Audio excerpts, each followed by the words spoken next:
Ahora vamos a entrar nosotros a hablar de lo que hemos leído y de lo que nosotros podemos entre nosotros tratar de aprender, de discutir, de interactuar. Malaquías termina con las palabras esperando al Mesías. Es decir, Malaquías fue el último escritor del Viejo Testamento y desde la época en que Malaquías escribió sus últimas palabras esperando al Mesías hasta que apareció Mateo escribiendo lo primero de el Nuevo Testamento, han pasado 400 años sin que Dios diera señal alguna.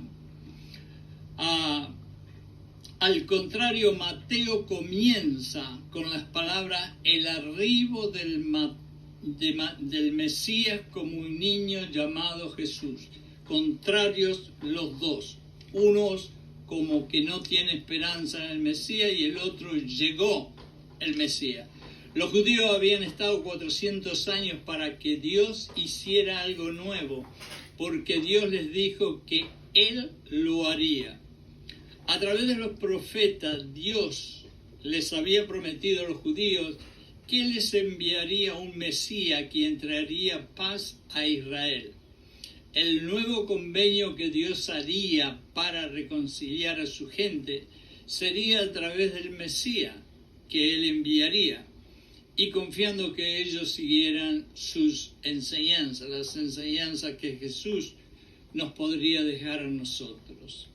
Mateo no fue el más tierno ni el más gentil, tampoco el más inteligente de los evangelistas, pero Mateo fue el que entendió con lo que Malaquías había terminado mejor que nadie, y fue el que mejor le explicó a los judíos qué es lo que él quería decir.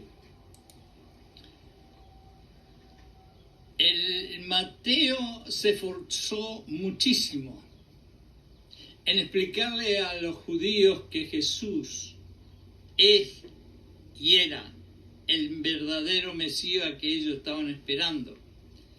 Pero los judíos estaban esperando un guerrero que viniera con una espada en la mano y un tanque de guerra, con planes de guerra para exterminar a los romanos. Ellos no entendieron que la salvación que Jesús traía no era política ni militar, sino espiritual. El libro de Mateo cubre una época desde 4 años antes de Cristo a 30 años después de Cristo. Quiere decir que Mateo tuvo muchísima información de primera mano para escribir su libro y por lo tanto podemos creerle. Mateo, vamos a empezar a analizarlo, explica la genealogía de Jesús, que fue ese trozo largo de escrituras que yo pasé por arriba y que ustedes lógicamente, tranquilamente con sus Biblias los pueden leer los nombres uno por uno. Mateo comienza su libro en una forma diferente y curiosa, describiendo la genealogía de Jesús. ¿Qué forma de empezar un libro de los evangelios? No hay nadie en la Biblia que se animó a hacer algo así. ¿Por qué este discípulo, Mateo, pone tanto énfasis en escribir tantos nombres y tantos apellidos en el principio de su libro como no lo hizo otro? Bueno, el porqué es que Mateo quería ser un gran fundamento para demostrarle a los judíos que Jesús descendía del árbol genealógico de David.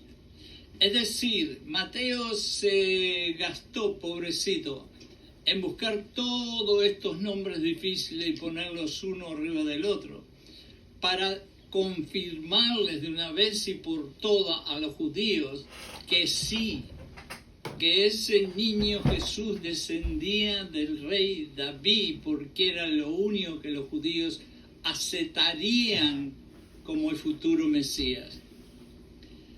Prácticamente Mateo le dice a los judíos: ven, este es el documento que verifica que Jesús es el Mesías. ¿Por qué? Porque Mateo demuestra que Jesús desciende de Abraham, y también Jesús es un contendiente para el trono de Israel porque desciende del rey David. Jesús desciende de David por parte de su padre y padrastro José, quien es hijo de Jacob. Así que vamos a poner bien claro, la descendencia de Jesucristo, por lo menos en la gran mayoría de los grandes teólogos, viene por parte de José, su padrastro. Mateo escribió este evangelio con dos propósitos en mente. El primero era llegar a orientar a la iglesia de Antioquía de Siria. Y vamos a recordar algo, es Mateo el primer evangelista que usa la palabra iglesia. Antioquía de Siria, en cuanto a lo que Jesús dijo e hizo.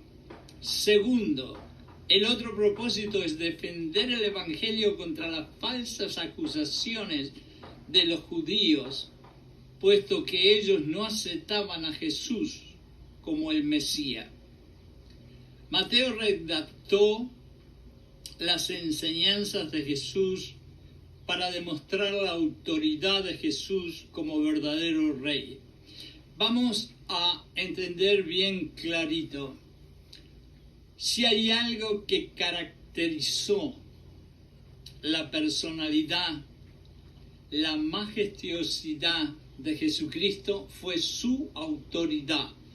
Y durante toda la Biblia, durante todos los libros que podamos leer de teólogos y de personas que conocen mejor que yo y ustedes en la historia y la vida de Jesucristo, vamos a leer una vez y otra vez y otra vez acerca de la autoridad de Jesucristo. Desde niño, cuando enseñaba en las sinagogas de los templos, siempre se habló de que él hablaba y hacía las cosas con autoridad.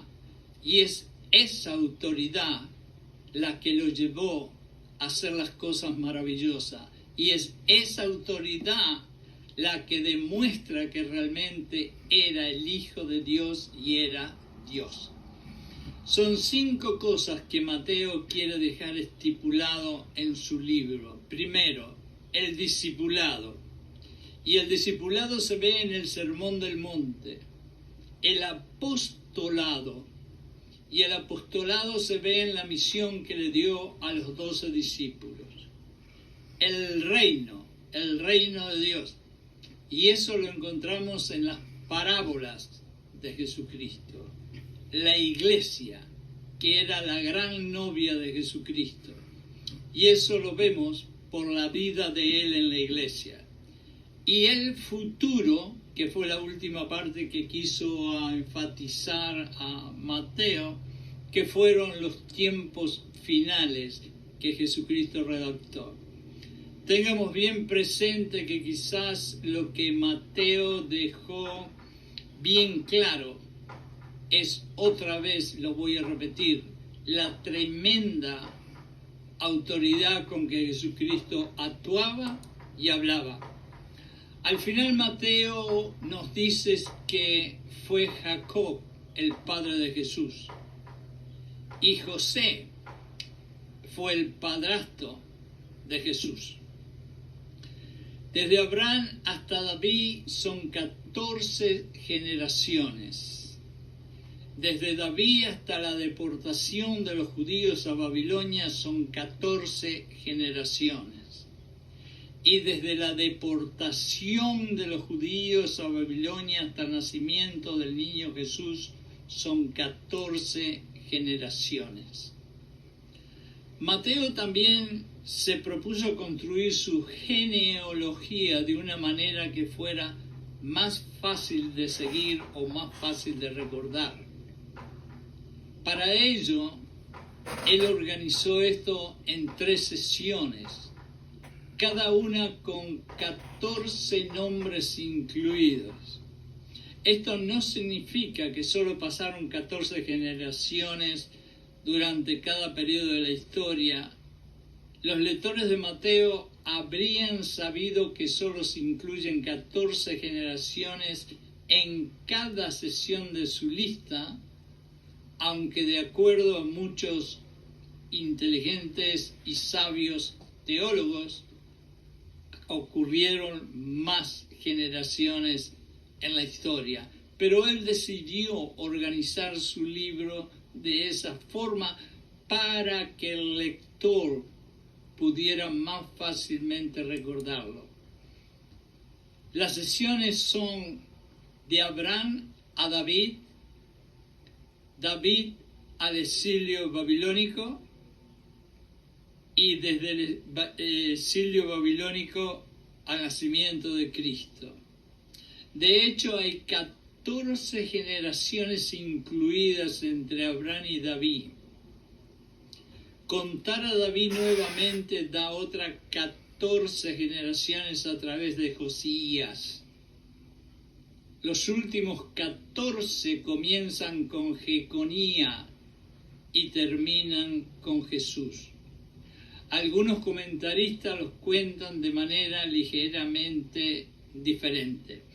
Y esto de las 14 generaciones ha sido algo muy discutido y muy estudiado por muchísimos hombres sabios de Dios, por muchos teólogos, por muchos profesores, y realmente nadie se pone de acuerdo realmente cuál es el significado de esta forma de considerar la historia de 14 en 14 en 14.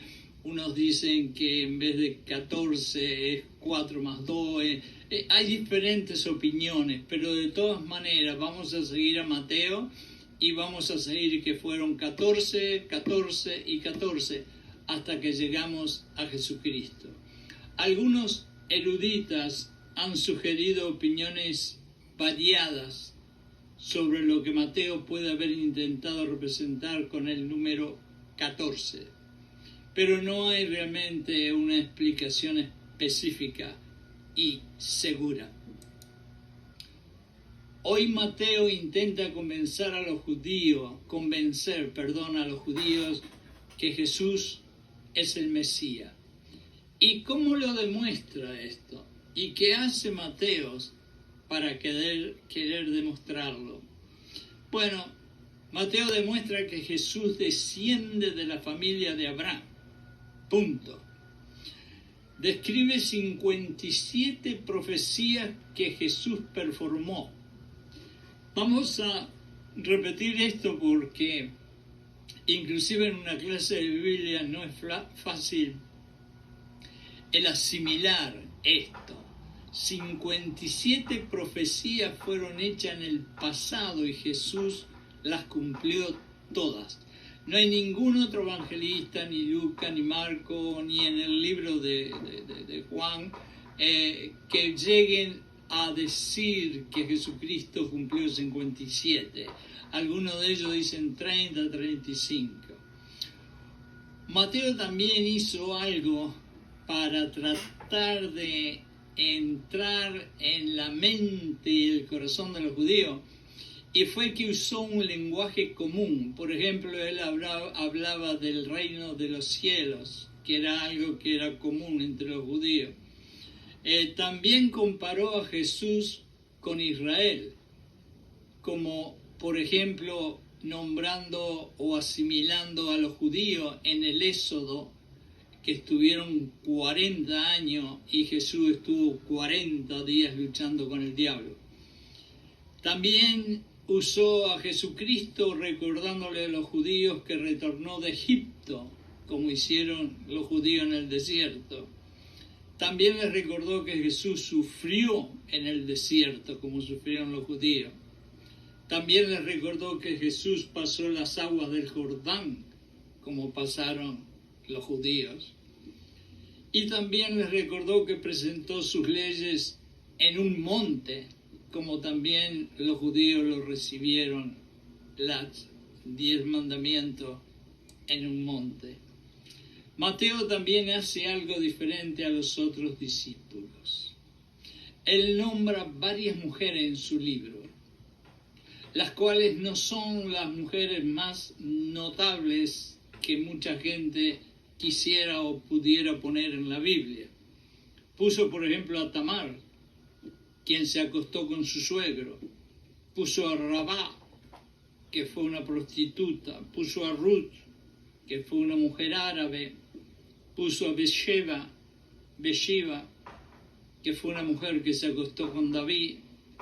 ¿Y por qué Mateo ha incluido a estas mujeres y no a otras más devotas? Yo creo que una de las cosas que él quiso hacer es decir y hacer entender que Dios puede usar a cualquier persona o ser humano que Dios considere el corazón y las intenciones de sus corazones más que las cosas exteriores que nosotros mostramos o hacemos.